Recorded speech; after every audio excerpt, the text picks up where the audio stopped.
السلام علیکم، پاک ٹی وی 24 کے ساتھ میں ہوں شاہد اکنواز۔ ناظرین، پاکستان تحریک انصاف کو ایک اور فتح حاصل ہوئی ہے۔ واسق قیوم ڈپٹی اسپیکر پنجاب اسمبلی بلا مقابلہ منتخب ہو چکے ہیں۔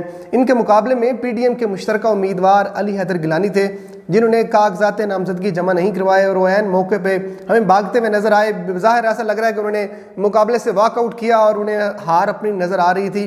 یہ واسق قیوم ہیں کون؟ ان کے بارے میں تھوڑا سا آپ کو ان کا بیک گراؤنڈ بتاتے ہیں۔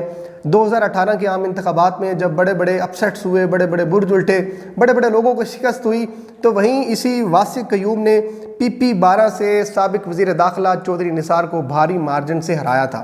پاکستان تحریک انصاف کا یہ فیصلہ بظاہر ایک خوشائن فیصلہ ہے کہ ایک نوجوان سیاستدان کو انہوں نے ڈپٹی اسپیکر پنجاب اسمبلی بنانے کا فیصلہ کیا ہے۔ کل سب آپ جانتے ہیں کہ سبطین خان اسپیکر پنجاب اسمبلی منتخب ہوئے، اس کے بعد دوست مزاری کے خلاف ووٹ آف نو کانفیڈنس لایا گیا جو کہ کامیاب ہوا۔ یہ وہ اہم ڈیولپمنٹس ہیں اور بظاہر اس طرح لگ رہا ہے کہ پنجاب پر پاکستان تحریک انصاف کی جو گرپ ہے وہ بڑی مضبوط ہو چکی ہے۔ وفاق صرف 1-2 ووٹوں پر ہی کھڑا ہے۔ دیکھتے ہیں کہ وفاق میں شہباز شریف کیا فیصلہ کرتے ہیں۔ ساتھ ساتھ پنجاب کی کچھ اہم چیزیں آپ کے ساتھ میں شیئر کرنا چاہوں گا کہ آج پرویز الہی نے ایک بڑا ہی احسن اقدام کیا ہے کہ اب کوئی بھی اگر نیو میرج ایکٹ ہے اس کے تحت کوئی بھی نکاح ہوتا ہے تو ایک نیا انہوں نے فارم لانچ کیا ہے جس پر ختم نبوت کا اقرار لازمی ہے اور اس کے دستخط ضرور کرنے چاہیے، اور اگر کوئی نکاح خواہ پرانے فارم پر نکاح پڑھاتا ہے تو اس کو جیل بھی ہو سکتی ہے اور جرمانہ بھی عائد کیا جا سکتا ہے۔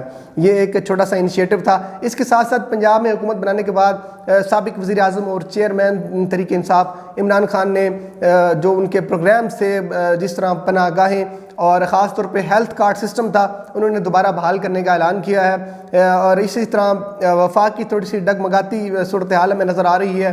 پنجاب کی یہ تھوڑی سی ڈیولپمنٹس تھی جو ہم نے سوچا کہ آپ کے ساتھ شیئر کی جائیں۔ گاہے بگاہے، لمحہ بلمحہ انشاءاللہ آپ کو مزید جو ڈیولپمنٹس ہوں گی آپ کو آگاہ رکھیں گے۔ ابھی تک کے لیے اتنا ہی۔ ہمارے میزبان شاہد اکنواز کو اجازت دیجیے۔ اللہ نگہبان۔